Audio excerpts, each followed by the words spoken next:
Baik, assalamualaikum warahmatullahi wabarakatuh. Selamat berjumpa kembali dengan saya AGS Sembako. Salam sehat, salam sejahtera selalu kepada rekan-rekan semua. Semoga kita semua masih dalam keadaan sehat, baik jasmani maupun rohani, dan juga masih diberi kelancaran dalam menjalankan usaha kita. Dan buat teman-teman yang sudah mensubscribe channel saya ucapkan banyak terima kasih. Dan kepada rekan-rekan semua yang belum mensubscribe, silahkan subscribe channel saya AGS Sembako.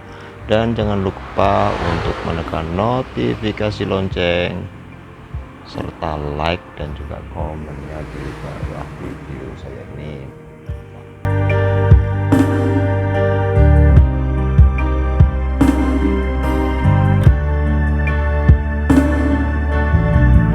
Pada video saya kali ini saya akan membahas cara belanja dan bagaimana cara mendapatkan belanjaan barang dagangan yang ada di toko sembako saya ini.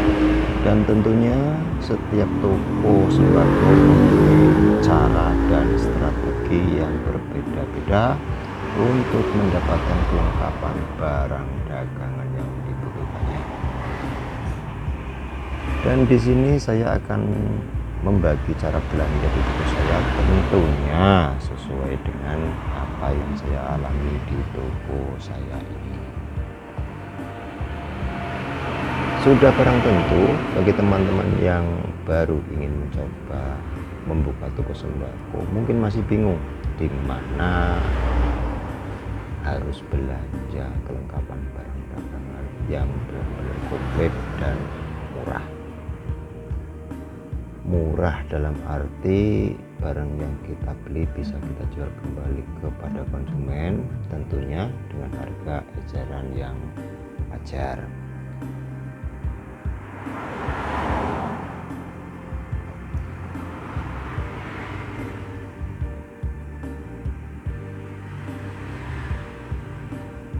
Dan di setiap daerah atau wilayah kita masing-masing, tentunya kita sudah tahu toko mana yang menjadi pusat grosir atau kulakan barang untuk dijual kembali. Dan besar kemungkinan toko tersebut tidak hanya satu, tapi mungkin lebih dari satu yang toko grosir di suatu wilayah atau suatu kota atau pasar gitu. Mungkin toko sembako itu yang grosir lebih dari satu. Dan strategi saya untuk mencari barang yang lebih murah, saya tidak hanya fokus di satu toko. Maksudnya tidak hanya fokus di satu toko sembako saja. Saya akan mencari alternatif lain, yang tidak dua toko lah yang menjadi langganan saya belanja. Kenapa? Karena antara toko satu dan toko lainnya itu biasanya ada sebagian barang yang lebih murah dibandingkan dengan toko lain. Misalnya di toko A, kita umpamakan saja seperti rokok. Saya beli rokok di toko A misalnya per bungkusnya kena 30.700. Sementara di toko B kena modalnya 31. Nah, itu tentunya saya untuk rokok itu saya akan milih di toko A yang dengan harga 30.700 karena selisih 300 rupiah. Lalu kita bandingkan lagi, misalnya di toko B ada barang yang lebih murah, contoh Aqua misalnya. Di toko B itu aquanya, kalau rokoknya tadi lebih mahal, ternyata di toko B itu aquanya lebih murah. Aqua yang ukuran 600 ml itu di toko B dijual dengan 46.000, sementara di toko A 47.000. Jadi saya akan milih di toko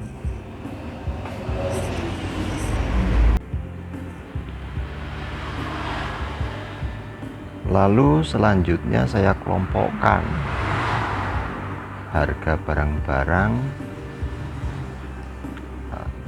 untuk toko A dan harga barang-barang untuk toko B. Tentunya untuk toko A yang sudah kita pisahkan itu, misalnya yang murah ini itu khusus kita belanja di toko A. Lalu yang di toko B yang murah ini, lalu barang tersebut kita belanja di toko B.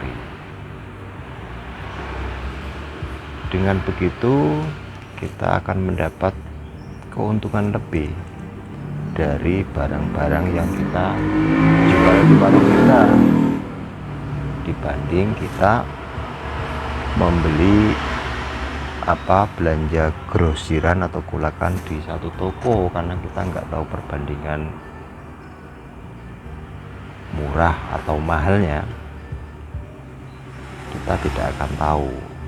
Tapi kalau kita punya perbandingan dua toko, kita akan tahu, oh kalau barang ini murah di toko A dan barang yang ini ternyata murah di toko B, begitu. Jadi kita pisahkan, barang di toko A yang murah kita catetin, kemudian barang di toko B yang murah juga kita catetin. Dan di samping itu tentunya, di samping kita belanja ke toko grosir, tentunya yang saya lakukan itu melalui sales, itu juga ada, cuman ya sebagian. Kalau sales kan sebagian, tidak sekomplit toko-toko grosir, ya kan. Kalau kayak produk teh pucuk ya paling kalau di distributor kan cuman barangnya cuman itu aja, paling berapa item, tidak sekomplit di toko grosir. Jadi kalau di toko grosir itu kan macamnya banyak dan biasanya komplit, walaupun harganya mungkin agak lebih tinggi sedikit daripada sales atau distributor. Saya rasa itu strategi sistem belanja saya di toko yang saya terapkan selama ini. Dan mungkin itu mungkin teman-teman juga mungkin beda lah ya sistem belanjaannya ya. Kalau yang modalnya besar mungkin bisa mendapat harga murah dengan belanja lebih banyak, itu juga mungkin menjadi alternatif juga, cuman itu butuh modal besar. Biasanya kalau belanja banyak satu item itu kayak misalnya aqua, kita beli 100 dus atau lebih dari 100 dus, itu mungkin harganya bisa murah, termasuk kapal api dan segala macam itu.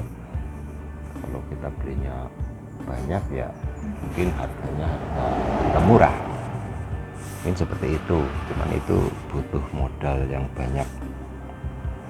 Kalau untuk modal-modal biasa seperti kita ini, seperti saya misalnya, ya paling ya itu cara yang saya terapkan untuk memenuhi dan mencukupi kebutuhan atau kelengkapan barang di toko sembako saya. Mungkin cukup sekian dulu pembahasan saya kali ini, mudah-mudahan bisa bermanfaat untuk diri saya dan juga bermanfaat untuk teman-teman, bisa menjadi inspirasi atau ya inspirasi lah untuk kita semua, bagaimana cara mendapatkan barang belanjaan yang murah dan bisa kita jual lagi di warung kita masing-masing, tentunya dengan harga yang wajar. Maksudnya kita bisa ngejar dengan harga yang wajar lah, yang umum. Baik rekan-rekan semua, demikianlah besar video saya kali ini. Semoga kita semua dalam keadaan sehat walafiat, dan kepada teman-teman yang sedang menjalankan usaha atau membuka toko sembako. Saya mendoakan semoga lancar ya.